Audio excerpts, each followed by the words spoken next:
አንድ ሀገር ሰዎች ከፖሊስ ሳይሆን ከጋንግስተሮች ፍቃድ እየጠየቁ ይኖሩ ነበር። አንድ ስህተት ብቻ ሞት ሊሆን ይችል ነበር። የ13 ዓመት ልጆች እንኳን በጋንግስተር ውስጥ ይገቡ ነበር። መንገዶች በፍርሃት ተሞልተው ነበር። ሰዎች ከቤታቸው መውጣት ይፈሩም ነበር። በዚህ አገር ህጉ አይገዛም፣ ጋንግስተሮች ነበር የሚገዙት። አንድ ከተማ ውስጥ ከገባ ለመውጣት ዋስትና የለህም። ነገር ግን አንድ ሰው መጥቶ ሁሉም ለመቀየር ወሰነ። ይህ የሳልቫዶር እጅግ አስፈሪ ታሪክ ነው። እስከ መጨረሻው አብራችሁን ቆዩ። ለቻናሉ አዲስ ከሆኑ ደግሞ ሰብስክራይብ በማድረግ ቪዲዮ ይጀምሩት። በ1980ዎቹ ኤልሳልቫዶር እርስ በርስ ጦርነት እሳት ስትነድ በሚሊዮን የሚቆጠሩ ወደ አሜሪካ ተሰደዱ። በሎስ አንጀለስ ጎዳናዎች ላይ ጥቃት የደረሰባቸው ስደተኞች ራሳቸውን ለመከላከል MS-13 የተባለ ቡድንን መሰረቱ። ይህ ቡድን መጀመሪያ ላይ ከጥቃት ለመከላከል ቢነሳም በኋላ ላይ ግን ግዙፍ የወንጀል መረብ ላይ ተለወጠ። በ1990ዎቹ አሜሪካ እነዚህ ወጣቶች ወደ ሀገራቸው ስታባረር መርዙን ይዘው ወደ ሳልቫዶር ተመለሱ። ኤልሳልቫዶር ደካማ በነበረችበት ወቅት እነዚህ ጋንግስተሮች እንደ ወረርሽኝ በመላ ሀገሪቱን በፍጥነት ተስፋፉ። MS-13 እና ተቀናቃናቸው ባሪዮ 18 የተባሉ ሀገሪቱን የሁለት ግዙፍ ጭራቆች የጦር ሜዳ አደረጓት። እያንዳንዱ ሰፈር በእነዚህ ጋንግስተሮች ቁጥጥር ስር ውሎ ህዝቡን በገዛ ሀገሩ እንደ ስደተኛ መኖር ጀመረ። ወጣቶች በግዳጅ ወደ ቡድኑ እንዲገቡ ይደረጋል። እምቢ የሚሉ ደግሞ ቤተሰባቸውን ጨምሮ ይገደላሉ። መንግስትና ፖሊስ አቅም አጥተው ጋንግስተሮቹን በሀገሪቱ ላይ እንደ ሁለተኛ መንግስት ህግ ማውጣት ጀመሩ። የኤልሳልቫዶር ሰማይም ለብዙ አስርተ ዓመታት በለቅሶ በሞትና በጋንግስተሮች ሽብር ብቻ ታፍኖ ቆየ። በደም የተጻፈ ይህ ወቅት ሀገሪቱን በዓለም ላይ አደገኛ ስፍራ አስብሏታል። የሳልቫዶር ጋንግስተሮች ጭካኔያቸውን የሚገልጹት በሰውነታቸው ላይ የሚነቀሱት አስፈሪ ታቶዎች ነው። እያንዳንዱ ንቅሳት የፈጸሙትን ወንጀል፣ የገደሉትን ሰው ብዛትና ለቡድኑ ያላቸው ታማኝነት ያሳያል። አዲስ አበባ ለመሆን የሚደረገውን የ13 ወይም የ18 ሰከንድ ድብደባ ስነ ስርዓት የሞት ያህል ከባድ ነው። እነዚህ ቡድኖች ሰውን በመግደል ብቻ አይረኩም፣ አስከሬኑን በማሰቃየትና ለሌላው ማስፈራሪያ ያደርጉታል። ግደል፣ ድፈር፣ ተቆጣጠር የሚለው መመሪያቸው የዕለት ተዕለት ተግባራቸው ነው። ሴቶችና ህፃናት የዚህ አሰቃቂ ጥቃት ሰለባዎች ሲሆኑ መላ ሀገሪቱን በጭንቀት ታፍኖ ትኖር ነበር።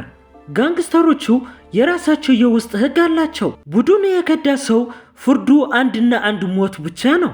ከፊታቸው እስከ እግራቸው የሚነቀሱት ምልክቶች ለህብረተሰቡ ታላቅ ፍርሃት ለመልቀቅ የታሰቡ ናቸው። አንዱ ጋንግ ሌላው የሚለይበት በታቱ ስታይላቸውና በሚጠቀሙባቸው ልዩ የእጅ ምልክቶች ነው። ይህ ስርዓት ለብዙ ወጣቶች ህይወት መጥፋትና ለሀገሪቱ ኢኮኖሚ መላሸቅ ዋና ምክንያት ነው። ደም ማፍሰስ ለእነሱ እንደ ጀብድ ሲሆን፣ ሰላማዊ ሰዎች ማረድ ደግሞ ለተዋጊዎች እንደ ምስክርነት ይታያል። በMS-13 እና በባሪዮ 18 መካከል ያለው ጥላቻ ከአሜሪካ ጎዳናዎች የጀመረ ጥንታዊ ቂም ነው። እነዚህ ሁለት ቡድኖች ሀገሪቱን በወሰን ከፋፍለው በኔ ግዛት ካለፍ ትገደላለህ በሚል ይዋጋሉ። ጦርነቱ በገንዘብ በስልጣንና በክብር ሽሚያ ምክንያት ሁሌም እንደተቀጣጠለ ነው። አንድ ጋንግስተር በስህተት ወደ ተቀናቃኙ ሰፈር ከገባ ህይወቱ በደቂቃዎች ውስጥ በአሰቃቂ ሁኔታ ታበቃለች። ይህ እልቂት መንገድ ላይ ከሚደረግ የተኩስ ልውውጥ አልፎ ወደ እስር ቤቶች ውስጥም በስፋት ገብቷል። በሁለቱ መካከል የሚደረገው ጦርነት በቀን ውስጥ በትንሹ ከ30 እስከ 40 ሰዎች እንዲሞቱ ምክንያት ነበር። ሰላማዊ ሰዎች በሁለቱ ፍጭት መካከል ሆነው እንደ ቅጠል የሚረግፉባት የሚሳደዱበት ሁኔታ ሰፍኖ ነበር። መንግስት የሁለቱ ግጭቶች ለማቆም ከጋንግስተሮች መሪዎች ጋር ሚስጥራዊ ድርድር ቢያደርግም አልተሳካለትም። ጋንግስተሮቹ ለጦርነት ማስፈጸሚያ የሚሆን የጦር መሳሪያዎችና ፈንጂዎችን በድብቅ መረባቸው ላይ ያዘዋውራሉ። ልዩነታቸው የሚታረቀው በሰላም ሳይሆን አንዱ ሌላውን ሙሉ በሙሉ በማጥፋት እንደሆነ ያምናሉ። ይህ ታሪካዊ ቂም የሳልቫዶር ከተማዎችን ወደ ፍርስራሽና ወደ መቃብር ስፍራነት ቀይሯት ቆይተዋል። ጋንግስተሮቹ ፖሊሶችንና የህግ አስከባሪዎች ላለማየት ሲሉ ፊታቸው በጭንብል ማስክ ይሸፍኑ ነበር። ፖሊሶቹም ቢሆኑ በጋንግስተሮች እንዳይታወቁና ቤተሰባቸው ላይ ጥቃት እንዳይደርስ ጭንብል ማድረጋቸው ግድ ነበር።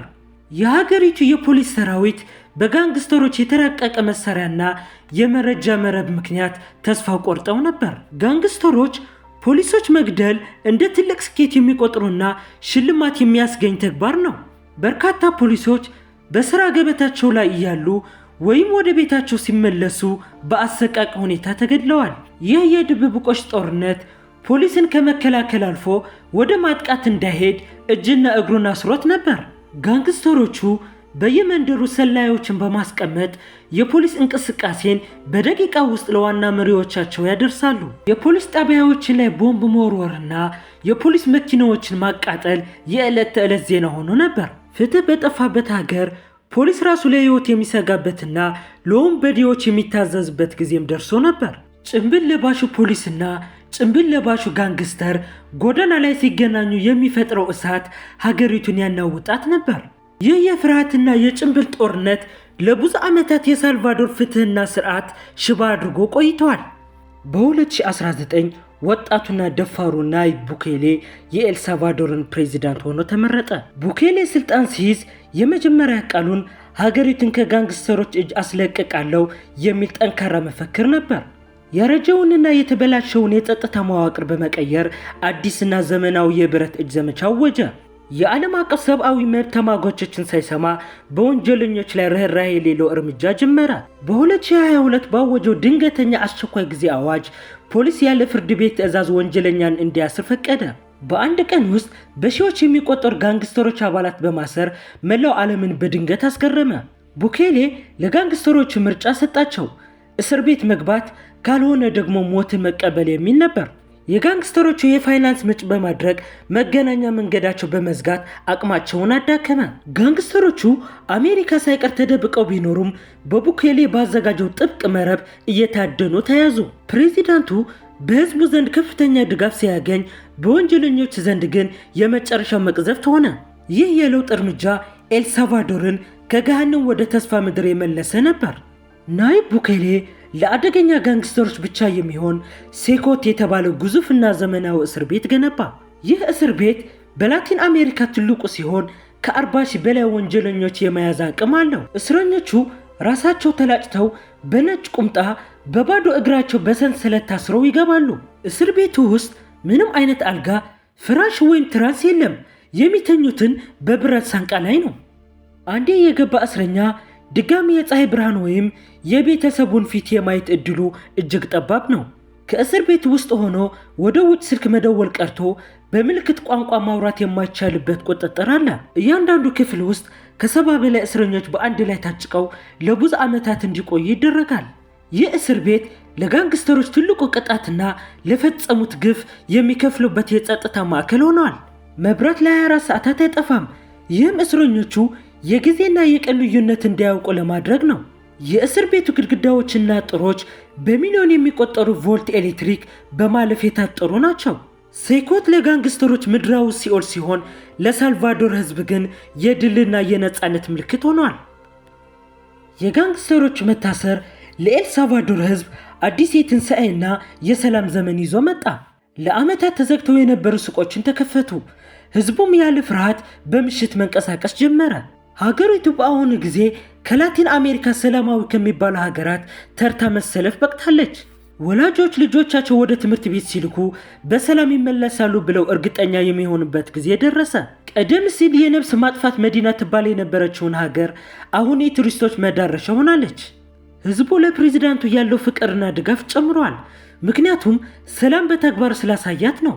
ድሮ በጋንግስተሮች ምክንያት የተሰደዱ ዜጎች አሁን ወደ ሀገራቸው በኩራት መመለስ ጀምረዋል። ሰላሙ አስተማማኝ እንዲሆን ፖሊስና መከላከያ አሁንም ጥብቅ ክትትል አላቆሙም። የኤልሳልቫዶር ታሪክ የሚያሳየው ጥቁር ጥላ ለዘላለም ሊነግስ እንደማይችልና ብርሃን እንደሚመጣ ነው። የጋንግስተሮች አገዛዝ እንዴት ሀገር እንደማያፈርስና ህዝብ እንደሚያሰቃይ ታላቅ ምስክር ነው።